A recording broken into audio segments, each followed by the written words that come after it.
her i Lyngby Storcenter i dag, fordi vi skal give Marianne en makeover. Hun tænker rigtig meget på alle andre og ikke på sig selv, og vi har kendt hinanden i 25 år.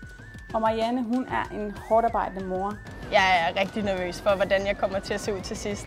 Hej Marianne, hej, jeg hedder Line, og jeg skal style dig i dag. Jeg hedder Gitte, jeg skal lave dit hår og makeup. Hvis du tager plads her, det jeg vil gøre, det er, at jeg vil bruge en teknik, så jeg egentlig får lavet nogle store bølger og krøller på dig. Så det jeg gør, det er, at jeg først tilfører noget, der er et produkt, som går ind og ligesom samler spidserne lidt. Der går den her ind og ligesom lukker det lidt. GHD har her for et lille stykke tid siden lavet sådan nogle krøllejern. Det er ekstremt nemt at bruge, og man får nogle sindssygt fine krøller af det. Det er jo mere sådan loose, man laver det, jo lækrere bliver det. Det der mange gange er med håret, det er, at det falder sådan lidt sammen. Det klasker lidt i løbet af dagen.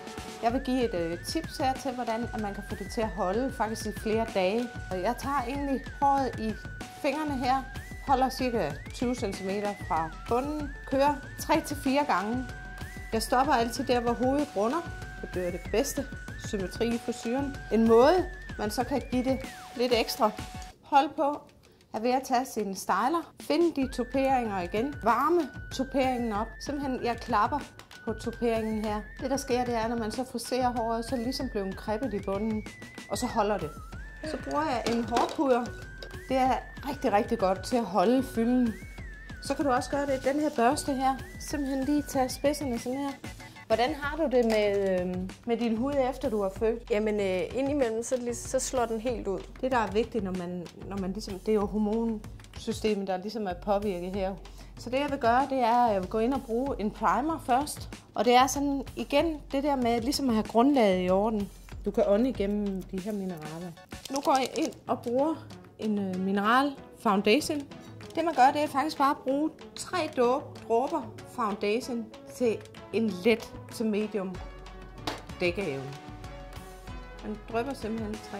Og så gør man simpelthen det, man i cirkler arbejder produktet ind. Så går jeg ind lige og lægger lidt mineralpuder, og det er igen vigtigt.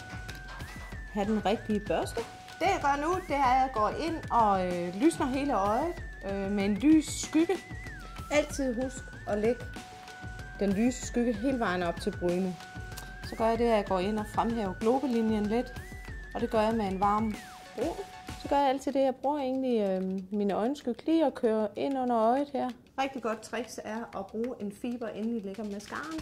Så tager jeg herover. Du kigger skråt med. Wow! En ting, der også er vigtigt, hvis man ikke har så store læber, pas på med for mørke farver, det gør munden mindre. Så er jeg færdig med makeup og hår. Nu skal vi have stylet dit tøj. Så er det tid til tøjet. Jeg har valgt den her grønne farve til dig, som jeg tænker vil komplementere både din hårfarve og din øjenfarve rigtig, rigtig godt. Vi fortsætter den grønne farve med læderbukser, og jeg har fundet en hæl frem til dig her. Så det skal vi have på nu. Spændende. Ja, så Marianne, stil du dig herover sammen med mig. Og så værsgo og vend dig til spejl. Wow. Hold da op. Ui. Sexet mamma. Meget mærkeligt, man ikke kunne se sig selv før til allersidst. Men så kunne man jo også se den helt store forandring, der var sket. Læderbukser, det var jeg godt nok ikke. Jeg troede ikke, de fik hende ned i sådan nogle, men fantastisk. Jeg tænker, sexy mamma.